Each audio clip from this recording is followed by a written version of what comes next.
Hello மக்கள் எல்லாம் எப்படி இருக்கிறீங்க? இன்றைக்கி ஒரு வீடியோ பார்த்துட்ருக்கோம்.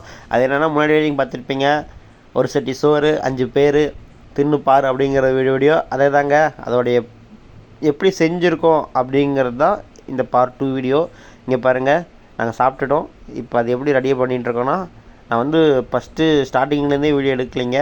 கொஞ்சம் லைட்டாக இப்போ வீடியோ எடுக்கலாம் அப்படின்னு தோணுனதுனால தான் நான் வீடியோ எடுத்துகிட்ருக்கேன். இங்கே பாருங்கள், நல்லா அந்த க்ரீன் கலர் சில்லி ரெடி ஆகிட்டே இருக்குது. இதுக்கு என்ன நான் போட்டேன் அப்படிங்கிறத உங்கள்கிட்ட ஷேர் பண்ணணும் அப்படின்னு நான் விரும்புகிறேன்.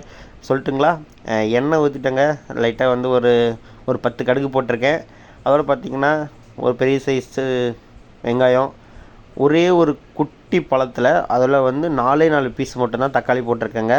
அதுக்கப்புறம் பச்சை மிளகா, கருவேப்பிலை, மல்லி இலை, புதினா, இது 4 போட்டு நான் வந்து என்ன பண்ணியிருக்கேன்னா, மிக்சியில் நல்லா அடித்து எடுத்து தான் நான் பேஸ்ட் மாதிரி பண்ணி வச்சுருக்கேன். அப்புறம் இஞ்சி பூண்டு பேஸ்ட் நம்ம எப்போதும் சிக்கனுக்கு போடுறோம் இல்லைங்களா, அந்த மாதிரி போட்டுட்டோம். இங்கே பாருங்கள், நல்லா தண்ணி ஊற்றி நம்ம